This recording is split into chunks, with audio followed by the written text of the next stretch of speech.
Don't fly that jet. It's been sabotaged. The shout cracked through the heat of Phoenix like lightning against glass, slicing the desert stillness into shreds. For a brief second, time stumbled. Engines spun down in confusion, and three men in black suits with mirrored sunglasses and coiled earpieces turned sharply toward the sound, hands twitching at their hips. Far down the private runway, gleaming in the mid-morning sun like a blade, stood a sleek silver jet with the letters LM7 painted across the tail. On the stairs that led up to the aircraft, a tall man in a cream-colored suit paused. His hand shaded his eyes from the glare, and his polished shoes barely moved as he squinted toward the commotion. He was in his early 70s, but his posture betrayed none of it. He had the sort of presence that didn't require volume. Just standing there, he looked like legacy personified. Powerful, finished, until now. The voice had come from a child. She couldn't have been more than 12, maybe younger, running full speed across the tarmac in a dusty blue dress and sneakers grayed with age and dust. Her braids bounced against her shoulders as she pushed forward, weaving past cargo carts and blinking warning lights, her face wild with desperation. She had no clearance, no ID, no adult beside her, just a notebook clutched in one hand and the sound of her voice cutting through a place where children were not supposed to exist. "Stop that plane!" she screamed again, pointing toward the tail. "Check the panel near the rudder. Please, there's something there. It's wrong." A guard lunged forward and caught her by the arm just as she reached the rear landing gear. She didn't fight. She didn't kick or cry. She just pointed again and said, "Under the rudder. The bolts, they're loose. I think something's inside." The man on the stairs didn't move, but his jaw shifted slightly. His name was Donovan Cross, founder and CEO of Ecliptic Flight Systems, a titan in aviation circles and a man known for not wasting a single second of his time. He stared down at the girl and then turned to his security chief at the base of the steps. "Marcus," he said, voice low but firm. "Hold departure." "Sir?" Marcus blinked. "You heard me. Have someone check that panel." "With respect, Mr. Cross, she's a child. Probably a prank." "And if she's not," Cross's voice dropped an octave, "you're standing next to a 62 million aircraft. Check the top panel." Down below, the guard still holding the girl hesitated. She looked up at him, not pleading, just steady, her hands trembling from the run but her eyes refusing to blink. A technician, younger than the rest, approached cautiously with a flashlight, crouched beneath the tail, and peered into the small access point she had indicated. At first, his brow furrowed. Then it lifted, his expression tilting sharply toward alarm. He looked back at the others, and his voice cracked slightly through the comms. "We've got something. It's wired. I see a red light. There's a timer. This doesn't belong here." No one moved. A single dove cooed from beyond the fence line. Then Cross descended the stairs slowly, one hand on the rail, the other still shading his eyes. When he reached the bottom, he turned to the guard. "No, let her go." "Sir, I said let her go."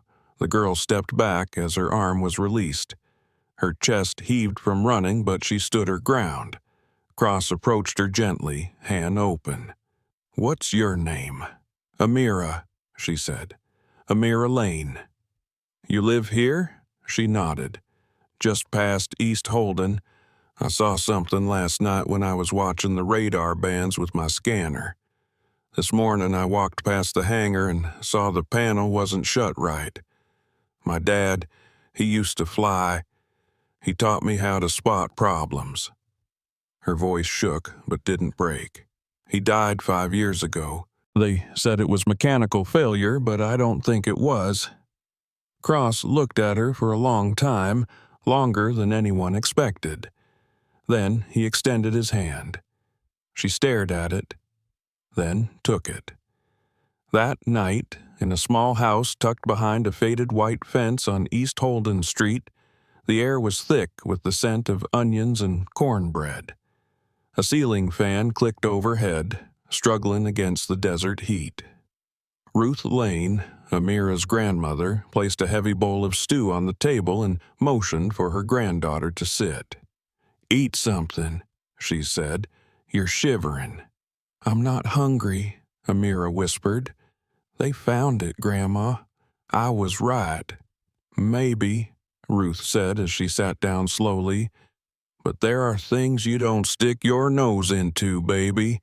Not without looking over your shoulder first. This ain't some movie. This is real, and real things break harder." A knock sounded at the door. Both of them froze. Ruth stood carefully, wiped her hands on her apron, and stepped to the entryway. Her fingers brushed the baseball bat leaning against the pantry. When she opened the door, her eyes narrowed. Standing there, dressed not in a suit but in a white shirt tucked into worn jeans, was Donovan Cross. No guards, no briefcase, just a leather folder under one arm. "Ms. Lane," he said politely, "I hope I'm not interrupting dinner." "You're the man from the news," Ruth said, her voice sharp. "What could a man like you want from my granddaughter?" "Just a few minutes of her time, if she's willing." Amira stepped into the doorway, her eyes wide. Cross met her gaze and gave the smallest of nods. "I believe you may have saved my life today." In the dim light of the living room, he declined tea, and Ruth didn't offer it again. Amira sat stiffly, still wearing the same shoes, her notebook clutched tight in her lap. Cross leaned forward slightly. "You saw the panel was ajar?" "Yes," she whispered. "And you heard chatter on the radio?" She nodded. "It was weird. Static and clicks, like something was too close to the maintenance channel. I followed the sound." Ruth shifted in her chair. "If this is about news stories or cameras, we're not interested." "It's not," Cross said. "I agree with you. I came because I want to offer something." He opened the folder. Inside was a crisp white envelope and a small photo. "This is a scholarship to our junior aviator program, flight school, mentorship, simulator access." Amira blinked. "Also," Cross added gently, "I knew your father. Not personally, but I met him once at a flight systems conference. He spoke about diagnostic redundancies with more clarity than most men twice his age. I remembered his name." Ruth's lips parted. "Marcus Lane was a damn good pilot. Died too soon, and not the way they said." Cross nodded. "That's what I came to ask about. If you're willing, I'd like your help.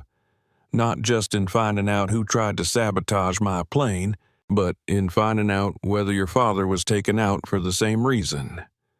Amira looked at him, her voice quiet but sure. "Then we start tomorrow." The morning haze still clung to the streets of South Phoenix when the black SUV pulled up in front of the modest house on East Holden Street.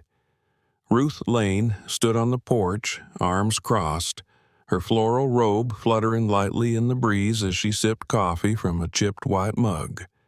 Behind her, the screen door creaked slightly, the house quiet save for the hum of an old refrigerator and the faint ticking of a wall clock.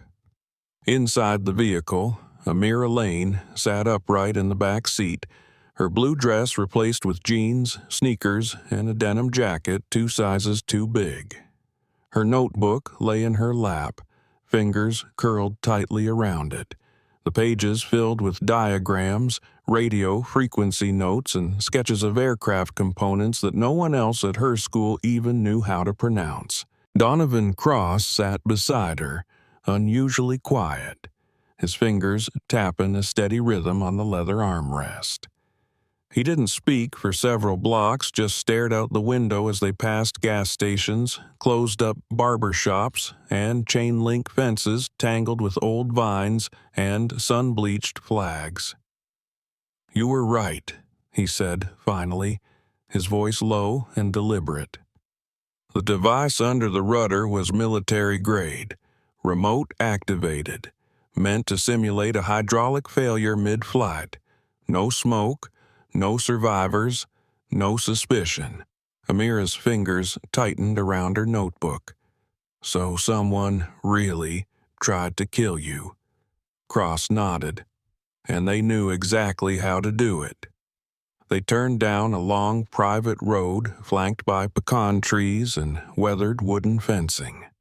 Ahead, the Ecliptic Flight Systems Research Center came into view, a sprawling compound of steel and glass that looked like it had been carved from the future and planted in the Arizona desert. They passed through 2 security checkpoints before the SUV rolled to a stop in front of a smaller building near the airfield. As Amira stepped out, the dry heat of the day clung to her skin, but the air smelled clean, sharp, electric, like ozone. Inside, the research center gleamed. Fluorescent lights hummed overhead, and the polished floors reflected every footstep. A curved wall displayed framed photos of engineers, test pilots, and inventors. She scanned them quickly, but her father's face wasn't there. She didn't ask. She just noticed. Cross led her into an elevator, his thumb hovering over the buttons for a moment before selecting the lower level. "Your father worked here," he said, breaking the silence. "Back then, we were testing a revolutionary system, Navigation Interface Mark V. We called it Navi's 5. It was meant to guide aircraft through GPS-denied environments. Smart, fast, centimeter accurate. He was our best systems tester. He found bugs no one else could." Amira looked up. "So why isn't his picture on the wall?" Cross hesitated. "That's one of the things we're going to change." The elevator opened into a quiet conference room with floor-to-ceiling windows overlooking the runway. A trainer jet sat below, being wheeled into a hangar by 2 techs in white jumpsuits. On the table in front of them sat 2 manila folders and a small black box. A tall man with short gray hair and a military bearing stood as they entered. His handshake was firm, his expression kind. "Amira," Cross said, "this is Captain James Adler. He flew with your father, taught with him, trusts him." Adler smiled. "You've got his eyes. Same intensity, too." Amira nodded shyly, then turned her gaze to the folders. Cross opened one and slid it across to her. Inside were performance reviews from her father's time at the company, pages of glowing remarks, notes about his attention to detail, and warnings he had raised about anomalies during solar interference. The second folder held technical schematics of Navi's Mark V. "We had problems," Adler said, his voice calm. "The system would misread positioning during solar storms. Your father flagged it. Management pushed forward anyway." Amira flipped through the schematics until her finger stopped on a particular component. "This," she said quietly, "it matches the architecture of the module I saw on your plane." Adler leaned in. "Are you sure? I drew it last night from memory. Same layout, same interface shape. This is it." Cross exhaled through his nose. "Then we have a bigger problem than I thought." After lunch, grilled cheese sandwiches and lemonade in the pilot lounge, which Cross insisted on sharing with her, they walked across the airfield toward the farthest hangar. Inside, under a canvas tarp, sat a pristine white Cessna 172. Amira stopped walking. Her breath caught in her throat. "She's yours," Cross said simply, "for training. 3 times a week. Adler will be your instructor." "But I haven't flown in 5 years," Amira whispered. "Then it's time to remember," Adler said, smiling. They walked through a basic pre-flight inspection together: rudder, oil, fuel cap, flaps. Her movements shaky at first, then smoother, more confident. Adler watched quietly. "You've got the instincts," he murmured, "just like Marcus." When they were finished, Cross handed her a small white envelope. "Your father gave this to me the last time I saw him," he said. "He asked me to pass it on. I never opened it. I think it was meant for you." Amira took the envelope with both hands. It was aged, sealed with brittle tape, her name printed on the front in capital letters. That night, back home, the house was quiet. Ruth had dozed off on the couch, a folded newspaper across her lap. Amira sat on the floor of her room with the envelope in her lap. She peeled it open slowly. Inside was a handwritten note and a USB drive. She read aloud softly. "If you're reading this, I'm sorry. I wanted to tell you in person, but I ran out of time.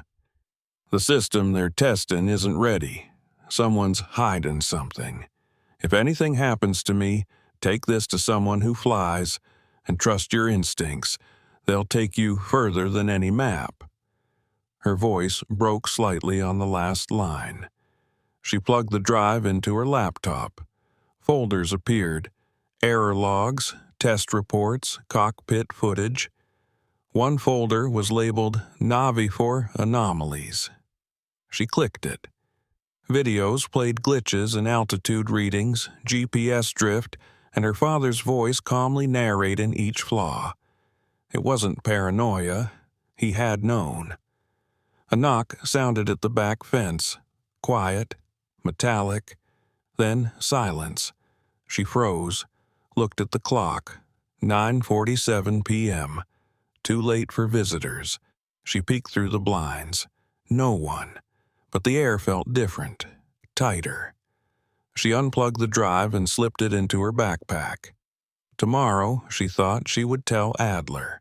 But for now, she kept the words of her father close to her chest and the drive closer still. The sun had just begun to rise when Amira sat at the kitchen table, her fingers wrapped tightly around a ceramic mug that had gone cold an hour ago. The USB drive was inside her backpack, zipped into the lining. Across the table, Ruth stood silently at the sink, rinsing a plate with the slow, deliberate movements of someone who was thinking harder than she let on. The back fence looked undisturbed, but Ruth hadn't imagined the sound last night. Neither had Amira. "Grandma," she said quietly, "I think someone was watching the house." Ruth didn't answer right away. She dried her hands on a dish towel, then walked into the hallway closet and pulled down a black tin box from the top shelf. Inside was a small silver key, worn and cool in her palm. "What's that?" Amira asked. "Your father's last instructions," Ruth replied.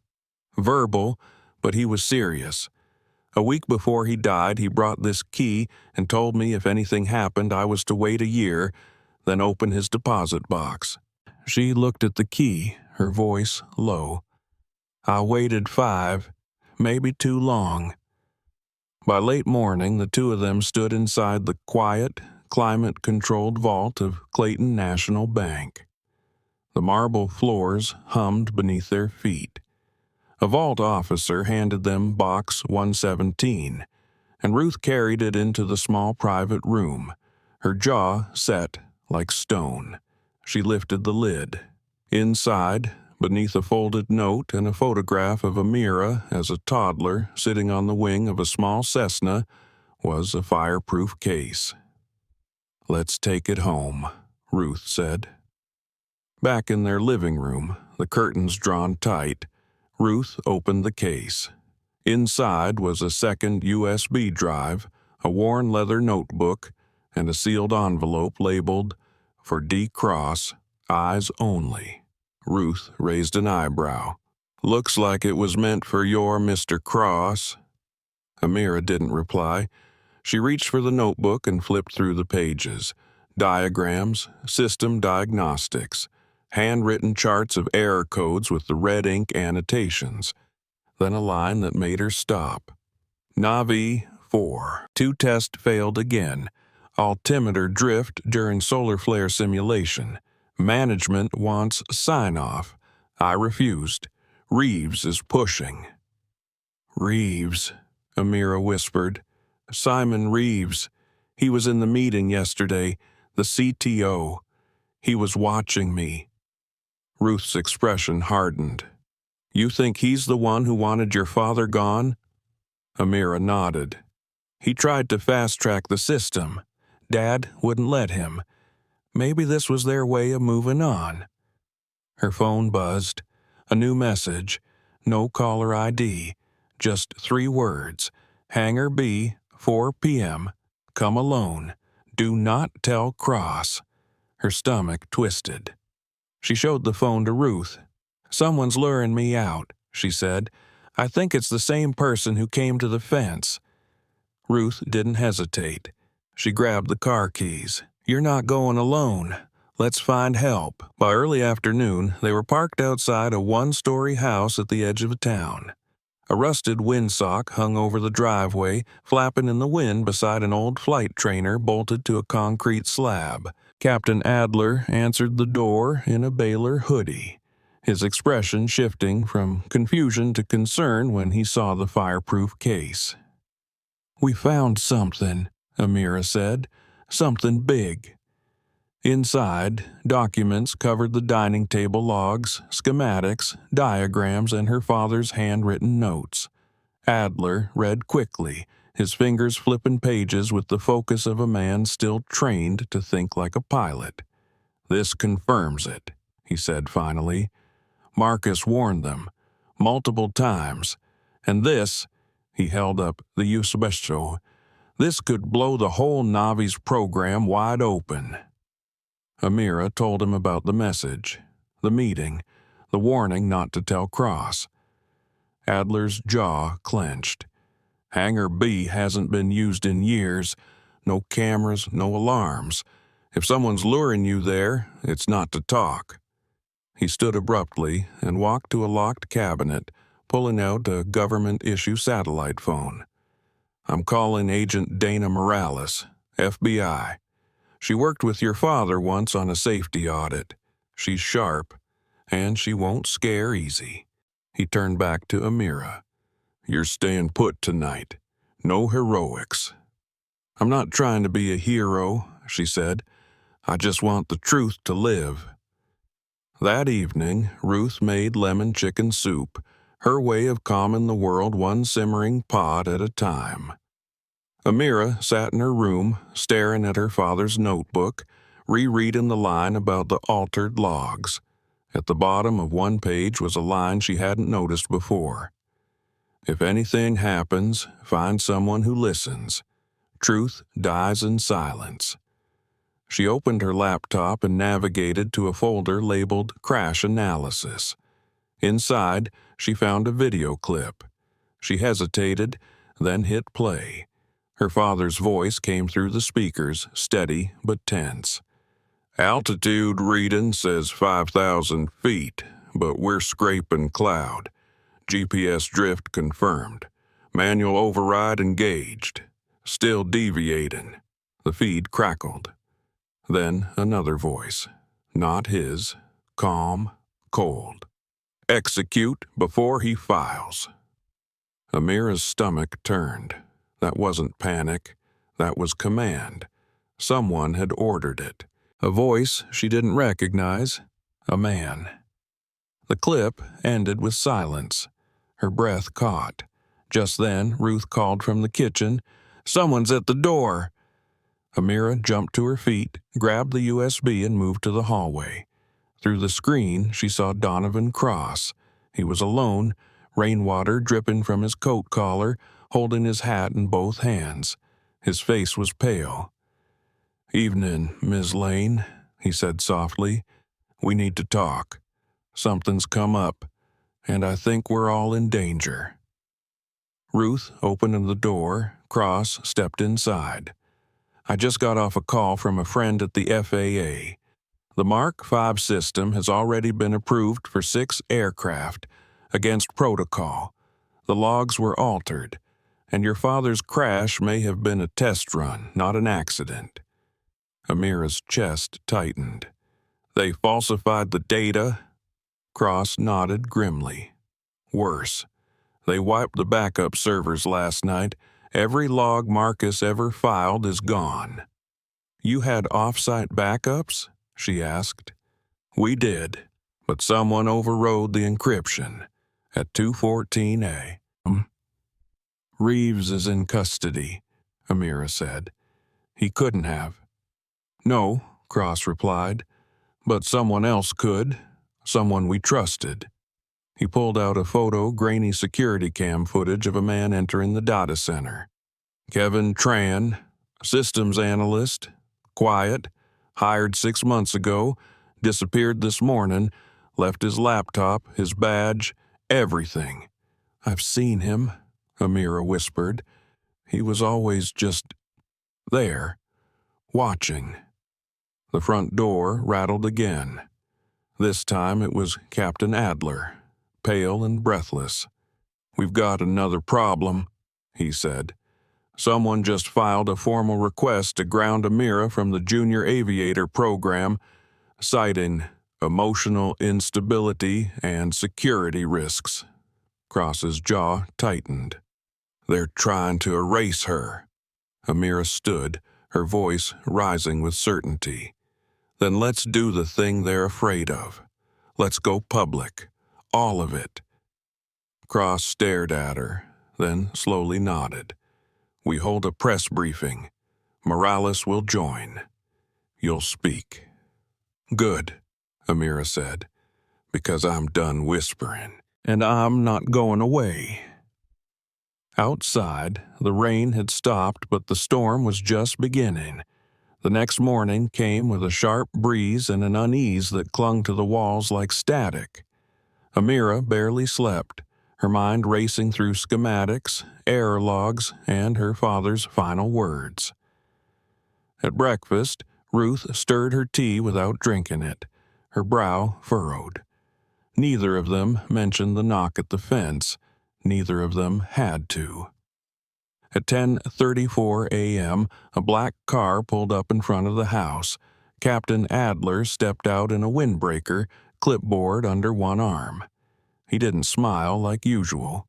"We have something," he said after stepping inside. He placed a grainy photograph on the kitchen table. It was from a security camera. A man entering the ecliptic server room at 2:14 a.m. The image was just clear enough to make out a face.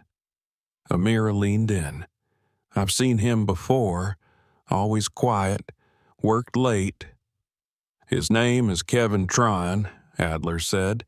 "Systems analyst. Clean record. Hired 6 months ago. This morning he didn't show up. Left his badge, phone, laptop. Gone."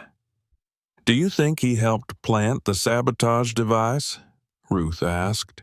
Adler gave a slow nod. "Or worse, he's part of something ongoing." Amira felt the chill crawl along her spine. "He was there yesterday. I saw him in the hallway after we left the simulator." Adler exhaled. "Then he's been watching us." An hour later, the three of them sat in Donovan Cross's office. The air inside felt heavier than usual. Cross stood by the window, arms folded, staring out toward the hangars. "We've lost all backup logs," he said without turning. "Every report Marcus filed, every internal review tied to Navi's Mark V, gone. Wiped with an internal kill command. Whoever did this had level 1 clearance." Amira sat forward. "Reeves is in custody. He couldn't have done this." "No," Cross said, finally facing them. "But he had help. Kevin Tran must have been a plant, and someone else signed off on the deletion protocol. Who? Adler asked. Cross walked to his desk, picked up a folder, and opened it. Inside was a printed security log. Someone with my access code, which means they spoofed it or had inside help. Either way, it means this isn't over. A knock came at the office door. It was Special Agent Dana Morales, dressed in black slacks and a crisp white shirt, her hair tied back, her expression unreadable. "We just intercepted a request," she said. "Filed to ground Amira indefinitely from test environments, claiming emotional instability. Signed anonymously." Cross's jaw clenched. "They're trying to silence her." "It gets worse," Morales said. "Kevin Tran filed an exit clearance using the alias of a deceased subcontractor. He's vanished. Last ping from his badge was near Hangar 17. Amira stood. "That's where my father used to train. It's been closed for years." Morales nodded. "We think it's a trap, and we're not walking into it alone." At 3:15 p.m., a plan had been laid out. Cross would remain at Ecliptic headquarters to coordinate data forensics. Morales and Adler would circle the perimeter of Hangar 17 from the south and west. Amira would wear a concealed microphone and a thin tracking device sewn into her jacket sleeve. It wasn't a sting. It was a bluff a dare for the other side to move first. At 3:45, Amira was dropped off 3 blocks away and approached the hangar on foot, her heart hammering, her breath tight in her chest. The building loomed ahead like a hollowed beast. Faded blue paint peeled from the corrugated walls. The large doors stood slightly ajar. She stepped inside.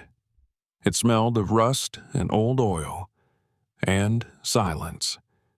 Then came the footsteps, slow, deliberate. A figure emerged from the shadows, a tall man in a slate-gray coat, thin frame, slicked-back hair, Kevin Tran. His eyes didn't register surprise, only calculation. "You're braver than I expected," he said. "Or more foolish." "You left a message," Amira said. "I came." "Did you come alone?" "Yes." He didn't believe her, but he didn't move. He reached behind a stack of crates and pulled out a small device, sleek, black, with blinking lights. "Recognize it?" he asked. "This is a newer model, same architecture your father flagged, but this one never misses." Amira's fingers curled. "Why?" Kevin stepped closer. "Because people like Marcus Lane didn't know when to stop. He could have walked away, but he kept digging, and now you're doing the same." "You murdered him." "No," Kevin said. "He made a choice. I offered him silence.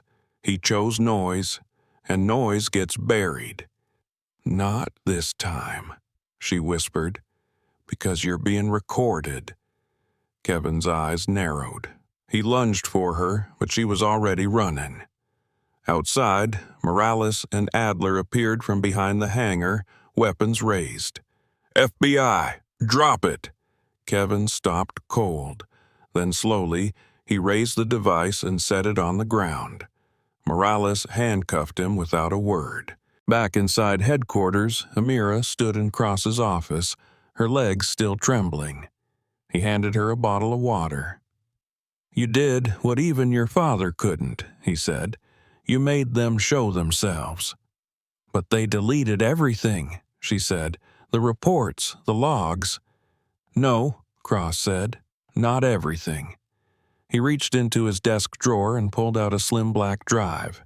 "I kept a duplicate, offline, hidden." Amira took it with shaken hands. "So this is it?" "It's our proof," Cross said. "But we need more than that. We need people to listen." "Then let's speak," she said, "loud enough that the sky hears us."